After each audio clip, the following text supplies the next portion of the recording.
Experimenting on animals is a dark side of science and research, and most of us try not to think about the animals that experience the horrors of testing when we buy medicine or cleaning supplies. I don't know about you, but it would make me feel a whole lot better if we could stop testing products on animals. What would our alternatives be? Would we experiment on humans? And why would this delay your COVID-19 vaccine? This is What If, and here's what would happen if we stopped animal testing. More than 115 million animals are used for experiments every year. They are subjected to tests for medical, pharmaceutical, cosmetic, and even cleaning products. But animal testing doesn't always show us the whole picture. For example, some toxicity tests on rodents are only 43% accurate at predicting problems in humans. At least 85 HIV vaccines and some stroke drugs worked in animal test subjects but failed in humans. So, what do you say? How about we cancel these unreliable animal torturing procedures altogether?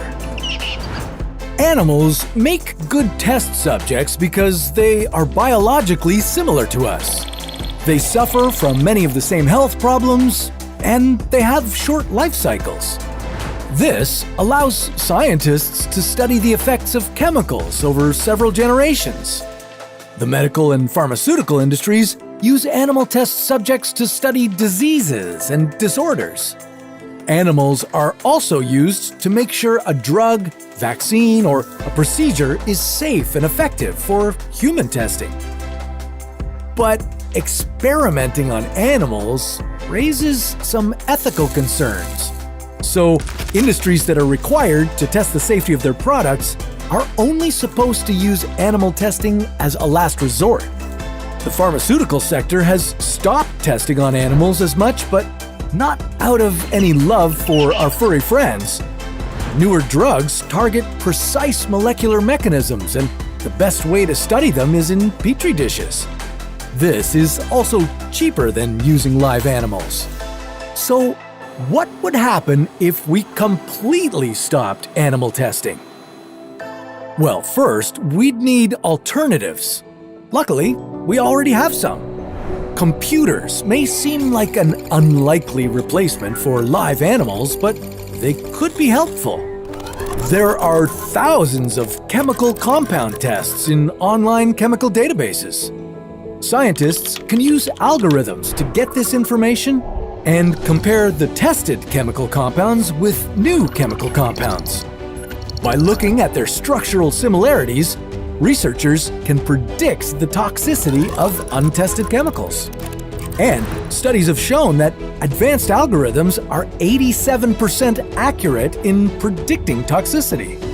That would be a great start, but it wouldn't be good enough to release a new product. After using algorithms, scientists and researchers would use other testing methods. They could move on to testing chemicals on cultured human cells that mimic the functions of specific organs.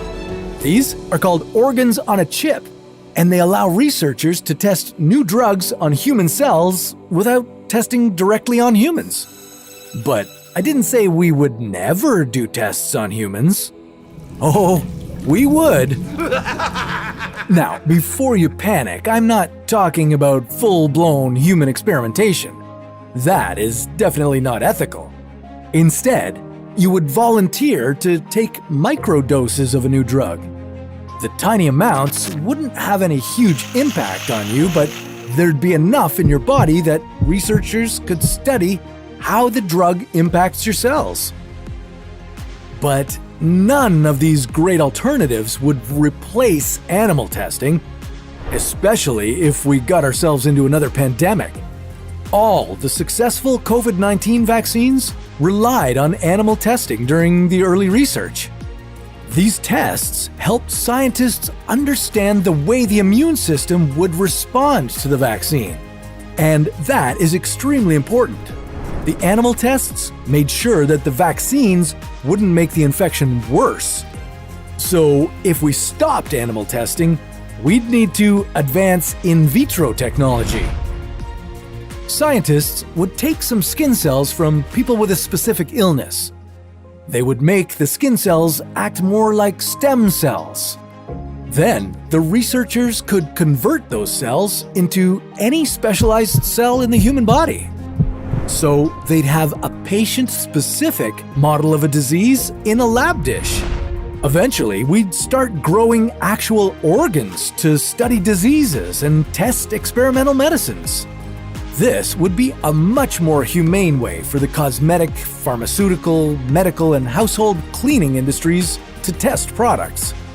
And millions of animals would no longer have to suffer experimentation for human gain. Of course, the other alternative to testing on animals would be to stop doing science at all, but I don't think that would turn out very well for us. And besides, that's a story for another What If.